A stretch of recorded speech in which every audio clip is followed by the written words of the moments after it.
Padre José Eduardo agora continua falando em nome da Conferência Nacional dos Bispos do Brasil, a CNBB. Excelentíssima Presidente Carmen Lúcia, excelentíssima Ministra Rosa Weber, nas pessoas de quem saúdo os demais integrantes da mesa, os colegas expositores.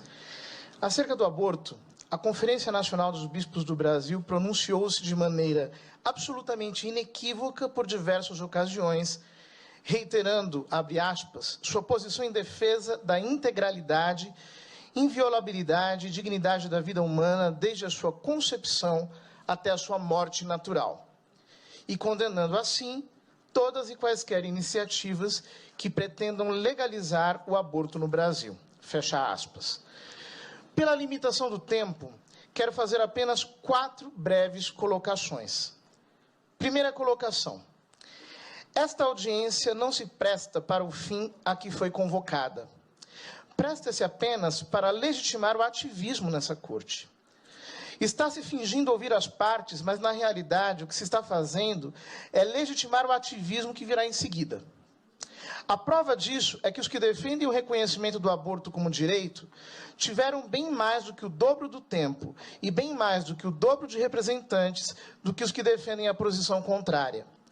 Isso não respeita o princípio do contraditório que está expresso na Constituição Federal, cujo artigo 5º, inciso 55, estabelece que aos litigantes em processo judicial ou administrativo são assegurados o contraditório, a igualdade das partes no processo e a ampla defesa. Esta audiência, ao contrário, é parcial. A própria maneira pela qual está sendo conduzida viola a Constituição. Segunda colocação. A ADPF 442 sequer deveria ser aqui processada. Deveria ter sido indeferida de plano e imediatamente. A petição inicial é inepta, porque a Lei 9.882/99, que é a lei que rege as ADPFs, estabelece como requisito essencial para o processamento que a petição inicial venha instruída por controvérsia.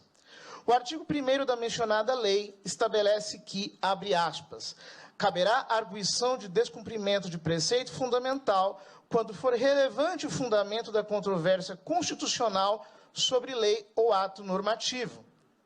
O artigo 3º estabelece que, abre aspas, a petição inicial deverá conter a comprovação de existência de controvérsia relevante sobre a aplicação do preceito fundamental que se considera violado.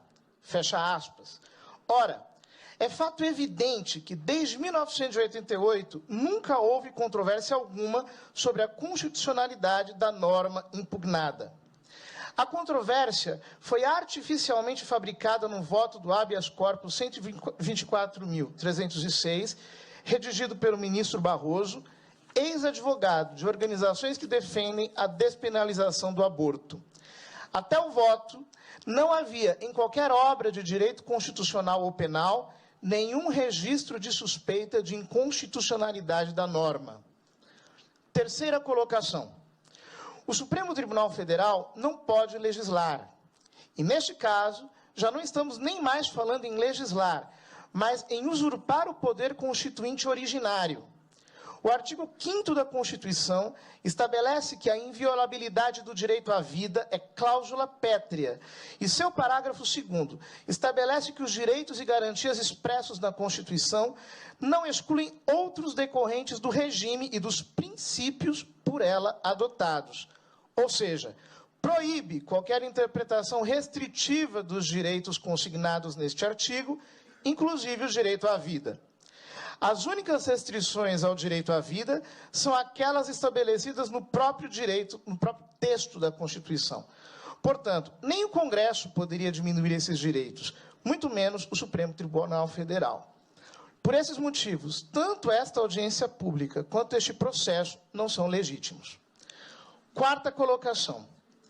A Comissão Episcopal da Pastoral Familiar da CNBB, em artigo publicado na última sexta-feira, analisou os discordantes números aqui apresentados sobre as estatísticas do aborto. Esses números acabaram se tornando a base de quase todas as apresentações da audiência da sexta-feira. Dezenas de representantes de organizações falaram em 1 milhão de abortos por ano e de 500 mil abortos por ano. A professora Débora Diniz disse explicitamente que o número anual de abortos calculados no Brasil é de 503 mil por ano. Disse também que as pesquisas constataram que metade desses abortos passam por internações na rede hospitalar. Isso daria cerca de 250 mil internações, o que conferiria com os dados do SUS. Ora, os dados do SUS apontam haver 200 mil internações por aborto por ano. A estimativa dos médicos experientes é que destes, no máximo 25% seriam por abortos provocados. Numerosas pesquisas apontam valores entre 12% e 25%. Em 2013, o IBGE estimou que o número de abortos naturais corresponde a 7 vezes o número de provocados. Tomando um já provavelmente superestimado valor de 25%, deveríamos concluir que, se houvesse no Brasil 250 mil internações por abortos provocados, deveria haver entre 1 milhão e 1,5 milhão de internações totais de abortos, e não apenas 200 mil. Além disso, os livros de obstetrícia e patologia afirmam que o número de abortos naturais, ocorridos em sua maioria no final do primeiro trimestre, é cerca de 10% do número de gestações, a maioria dos quais passam pelo SUS. Se as internações por aborto fossem 1 milhão ou 1,5 milhão, o número de nascimentos no Brasil deveria ser 10 vezes maior. Nasceriam no Brasil entre 10 a 15 milhões de crianças por ano, mas só nascem 2 milhões e 800 mil. A realidade é que dos 200 mil abortos atendidos pelo SUS, no máximo 50 mil são abortos provocados. Provavelmente bem menos. Então, no máximo, há 100 mil abortos provocados por ano no Brasil. Os números que foram aqui apresentados são 10 ou mais vezes maiores do que a realidade. Toda esta inflação é para poder concluir que onde se legalizou a prática, realizaram-se menos abortos do que no Brasil. Mas na Alemanha, se praticam 120 mil abortos por ano. A Alemanha possui apenas 80 milhões de habitantes. Se a Alemanha tivesse 200 milhões, como o Brasil, ali haveria 300 mil abortos por ano, 3 vezes mais que o Brasil. Na Espanha, se praticam 100 mil abortos por ano. A Espanha tem apenas 45 milhões de habitantes. Se possuísse 200 milhões, ali se praticariam 400 mil abortos por ano, 4 vezes mais que o Brasil. Os Estados Unidos têm 320 milhões de habitantes e 900 mil abortos por ano.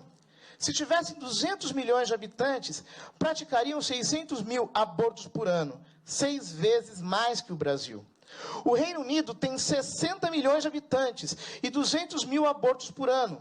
Se tivesse 200 milhões de habitantes, praticaria 700 mil abortos por ano, 7 vezes o número do Brasil. A Suécia tem 10 milhões de habitantes e pratica 40 mil abortos por ano. Se tivesse 200 milhões de habitantes, praticaria 800 mil abortos, 8 vezes mais que o Brasil. A Romênia, de que tanto se falou aqui, possui 20 milhões de habitantes e pratica 90 mil abortos por ano.